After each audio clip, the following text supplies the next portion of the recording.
이 중에서 이제 제일 급한 게, 제일 중요한 게 두 가지 정도인데요. 하나는 이제 아까 말씀드린 MD. 제가 가끔 보여드리지만, 이렇게 겹겹이 탄도미사일 MD를 자기 스스로 만들겠다는 나라가 제가 알기로는 없어요. 이스라엘도 이 정도까지는 아니에요.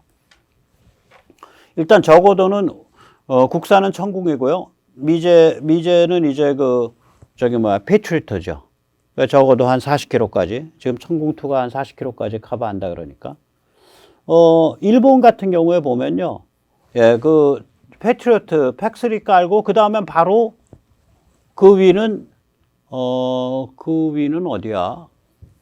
사드로 튀죠, 일본이. 사드로 튀는 것 같은데, 중간이 없어요. 팩3하고, 그 다음에 사드. 그리고 나선 이제 초고고도 SM3. 그렇게 되죠, 일본은. 근데 우리는 이게 아마 일본의 사드가 미사일은 안 들여놓고 레이더만 들여온 것 같은데. 예, 우리는 근데 이제 저고도에 국산은 천궁, 미제는 팩3 깔아놓고요. 예.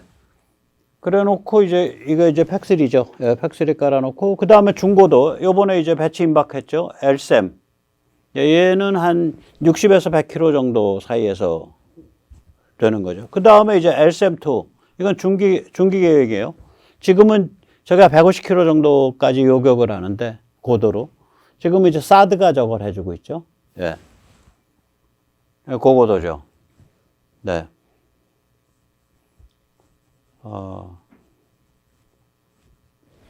그 다음엔 이제 장기 계획으로, LSAM3. 저건 한 500km까지. 저는 인공위성도 격추할 수 있어요. 사실 500km 올라가면. LSAM3인데 저건 초고고도죠. 저건 장기 계획입니다. 아마 지금 우리 이지스 구축하면 저거 지금 도입하는 거 검토 들어갔죠? SM3. 굉장히 비싸요. 하나에 뭐 한 200억 하지 않나? 미사일 한 발에. 굉장히 비싼 미사일이에요. 우리가 결국은 저거까지 개발하게 될 거라고요. 우리 미사일 실력이 계속해서 늘어가고 또 레이더 실력도 늘어가고 있으니까. 그 다음에 이제, 다른 나라에서는 안 하는 건데, 워낙에 이제 지금까지 말씀드린 건 전부 탄도미사일이에요. 발리스틱 미사일인데, 북한이 탄도미사일이 아닌 그냥 로켓인데, 그러니까 대기권 안에서 움직이는 건데, 얘가 이제 장거리 가는 애들을 움직이잖아요. 그걸 장사정포라 그러죠. 그걸 따로 이제 요격하려고, LAMD를 만들어서 이것도 이제 실험 성공했고 배치 임박해 있죠. 그래서 4+1이에요. 초고고도까지 하면. 초고고도를 빼면 3+1이고. 이런 식으로 인디지너스 테크놀로지라 그러죠. 자기 국산 기술로 탄도미사일을 3겹, 4겹, 레이더랑 미사일로 해서 3겹, 4겹을 하고, 그 다음에 그것과 별도로 탄도미사일 3겹, 4겹과 별도로 비탄도미사일을 요격한다고. 비탄도 로켓탄이나 미사일을 요격한다고 또 따로 장사정포를 하고. 이런 경우가 없어요. 그러니까 우리는 초고고도를 포함하면 4+1을 추구하고 있고요. SM3급까지 하면은 초고고도 4+1을 추구하고 있고, 만약에 초고고도를 빼면 3+1을 추구하고 있죠. 그때 3이나 4는 탄도미사일을 요격하는 거고요. 뒤에 붙은 1은 탄도를 가지 않는, 즉 대기권에서 오는 장거리 로켓, 대기권에서 오는 장거리 미사일을 요격하는 거죠. 장사정포 요격은, LAMD는. 그래서 이렇게 진심으로 이런 층층 MD망을 자기의 국산 기술로 개발하겠다고 나서고 있는 미국의 동맹 혹은 자유진영 국가가 한국 외에는 없어요. 층층은 없어요. 그리고 레이더까지 같이 해서. 그리고 또한 미국의 동맹에 대해서 미국이 자기들의 MD 데이터, 자기들의 감시정찰 데이터를 실시간으로 연동시켜주는 경우도 제가 알기로는 한국 외에는 없어요. 또 더 나아가서 미국이 힘을 써서 일본으로 하여금, 일본이 우리보다 일본이 한 600개 띄웠나? 600개, 200개 띄웠나? 우리보다 한 7배 정도 띄웠죠. 위성을. 감시정찰이 좋다고 일본이. 또 이 지역을 많이 보고 있으니까 일본의 실시간 감시정찰 정보를 한국에 제공하도록 또 미국이 나서서 했죠. 문재인이 그거 시비 걸어가지고 뭐 반일 죽창 들고서 지소미아 반대 투쟁했었죠. 이게 자 이제 윤석열 정부 들어서 예, 그게 다 정상화된 거죠. 지소미아 정상화. 네. 자, 그 다음에 이제 아까 8개 중에 이제 MD 얘기 드렸고, 8개 중에 또 맨 마지막에 제가 거론했던 거. 한국이 세계 서플라이 체인 변화의 선도자다. 이게 한국이 제조업이 강하고 미국과 관계가 좋고, 그러니까 한국이 옮기면 다들 따라 옮기는 그런 경향이 있습니다. 심지어는 중국도 따라 움직여요. 지금 중국의 베트남 이민자, 사실상 이민자입니다. 그러니까 뭐 공식 이민자는 아니고 베트남에 가서 사는 사람들. 우리 120만 명이나 됩니다. 중국 기업들이 특히 뭐 광동 이런 데 있는 기업들, 후지안에 있던 기업들이 베트남으로 많이 넘어가고 있어요. 그래서 그거 따라서 그 기업 따라서 베트남에 가서 일하는 중국인이 한 120만 명 되는데 베트남 살아보니까 좋거든. 계속 베트남 살게요. 뭐 이런 사람들도 많다고 봐요. 제가 보면은 그 광시성, 광동성 남부 쪽 가면은요, 이 한족이랑 많이 다르잖아요. 그래서 옛날에는 그쪽 사람들을 영남인이라 그랬죠. 베트남 북부 사람들도 영남인이거든요. 옛날 기준으로는. 그때 영이라는 건 무슨 산맥인 모양이에요. 그래서 그 영의 남쪽, 그 영남인이라 그랬고, 그걸 어디서 알 수 있냐면, 우리가 그 불교의 선종의 그 육조 단경이죠. 해능대사인가? 해능. 예. 해능이 아주 그 체구가 왜소하고 키가 작은 영남인이에요. 해능이.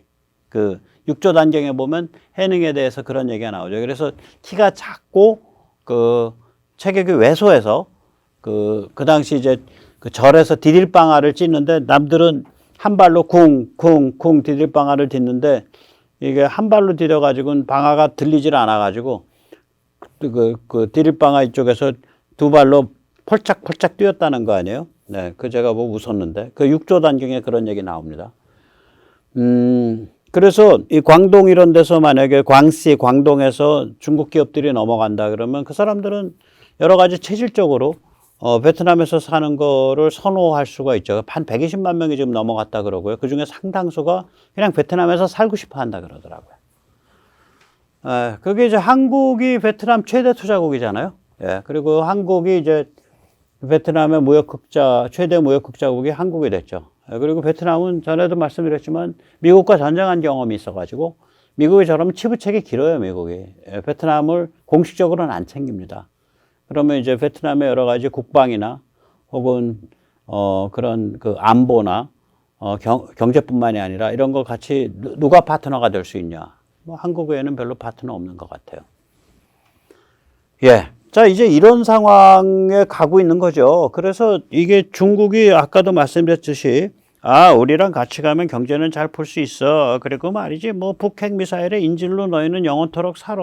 그러고 살다 보면은 우리 유능한 종중 동무들이, 그 문재인이나 박원순 씨 같은 종중 동무들이 너희를 점점 미국 동맹에서 이탈시켜가지고 중국 쪽 영향권 안에 집어넣을 거 아니야? 그래서 우리 반식민지 되면 말이지. 그때는 우리가 북한에 손을 쓸 수가 있지. 그래서 북한을 지경식 민지로 만들고 말이지. 그리고 반식민지인 남한과 지경식 민지인 북한 사이에 이렇게 서로 교류하면은 그게 너희가 그토록 원하는 통일 아니야. 우리의 소원은 통일. 중국이 주도하는 통일. 이게 걔들 그러니까 털도 안 뽑고 잡아먹으려는 건데 더 재밌는 건 혹은 더 한심한 거는 이 레파토리가 지금 돌아간 지가 지금 굉장히 오래돼요. 세상은 다 바뀌었는데 계속 이 레파토리 돌리고 있는 거지. 그리고 좀 보다 더 조잡스러운 형태로 아까 그 안보리 같은 데서 나와가지고 그거 하는 거. 그리고 제가 알기로 장점인이나 뭐 후진타오가 이렇게 이런 정도로 한국과 여러 가지가 엮인 상황에서 대결하고 있는 상황에서 한국 기업을 방문할까? 안 했을 거예요. 장점인 후진타오 때는. 그러니까 굉장히 조잡하게 유엔에서는 아주 내놓고 노골적으로 북한 역성 들고 경제에 있어서는 내놓고 노골적으로 한국의 올리브 가지 흔들고 이게 뭐 정신분열 환자 같아. 그냥 계속해서 그 레코드판 도는 거예요. 지난 수십 년간 돌렸던 레코드판. 경제는 중국, 안보는 북 핵 미사일 인질. 너희는 그렇게 살면 돼. 이 레코드판 돌리고 있는 거야. 한국 사람 상대로. 참 한심한 거죠. 자, 그런데 이제 보세요. 이제 이 베트남 이제 끌려 들어왔고 우리는 그 8개로 치고 있는데 우리만 움직이는 게 아니죠. 일단 일본이 요새 좀 심상치가 않죠. 일단 그걸 하려면은 지정학적으로 이게 그 태평양으로 나가는 중국의 통로가 어떻게 되나 믿거나 말거나 2개밖에 없어요. 2개밖에.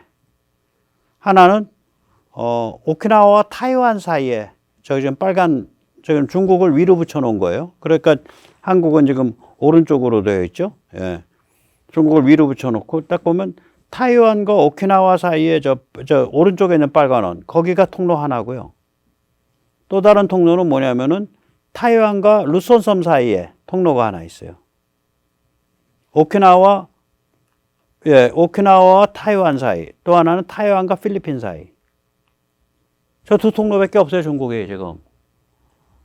저기가 지금 때려 막히고 있는 거예요. 그러니까 중국에 팔짝팔짝 뛰는 거죠. 그래서 조지 프리드만 같은 그 세계적인 지정학자는 그렇게 얘기를 하죠. 중국과 러시아에 대해서 얘기할 때. 러시아는 서쪽 땅을 원하고 중국은 동쪽 바다를 원해. 그 둘이 교집합이 없어. 공통집합이. 그래서 뭐 둘 사이에 무슨 지정학적으로 그 뭐 큰 딜을 칠 게 없는 거야. 라고 조지 프리드만은 얘기하고 저는 거기에 하나 더 하죠. 러시아의 자원은 우랄 산맥 서쪽에 편제되어 있고 중국의 수요초는 바다 쪽에 아까 본 그 8개 성으로 몰려 있단 말이에요. 우랄 산맥 서쪽에서부터 우리 서해 인근 뭐 혹은 저기 그 해남도까지 그 바다 언저리까지 와야 돼. 말이 안 되죠. 용로로. 그 러시아의 자원이 중국에 경제성 있게 전달되기가 어렵고요.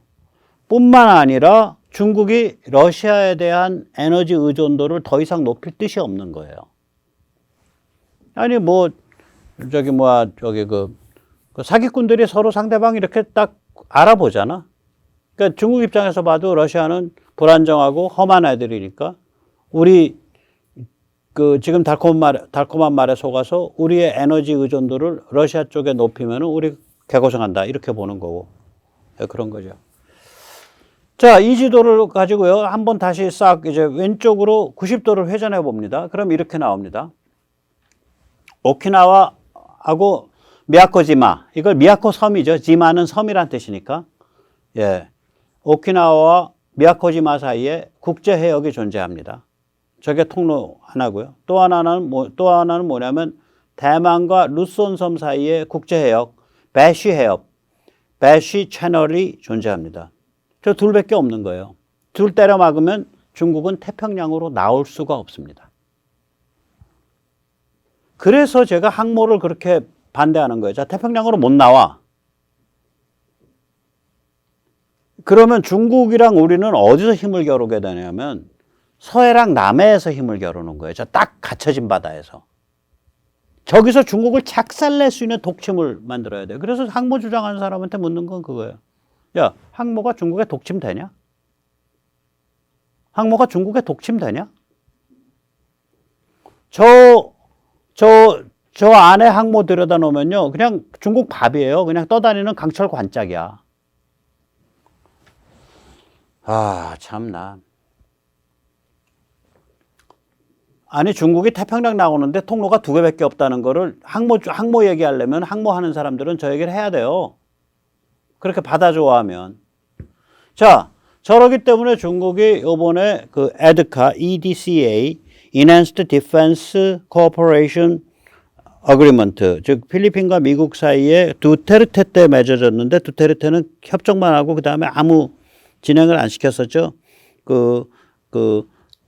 상호 방위 증진 협약이죠.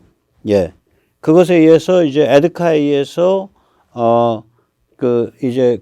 봉복 마르코스 대통령 이번 대통령 들어서면서 원래 이제 5개 기지 줬다가 이번에 4개 더 줬는데 4개 준 것 중에 4개가 더 준 게 굉장히 살벌한 데 줬어요. 전부 3개는 루손섬 북단이에요. 아까 그 루손섬 북단이면 바로 타이완이고 바로 하이난도란 말이에요. 해남도.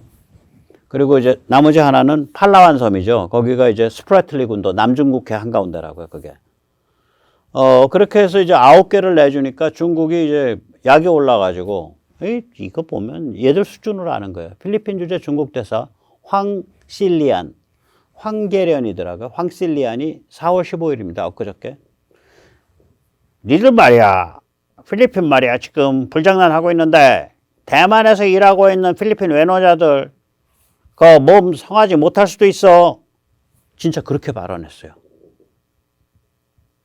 이게 뭐 테러범이야.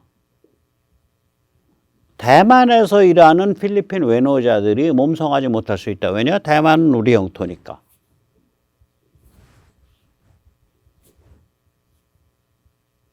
얘들 수준이 이거예요. 얘들 수준이 이거예요.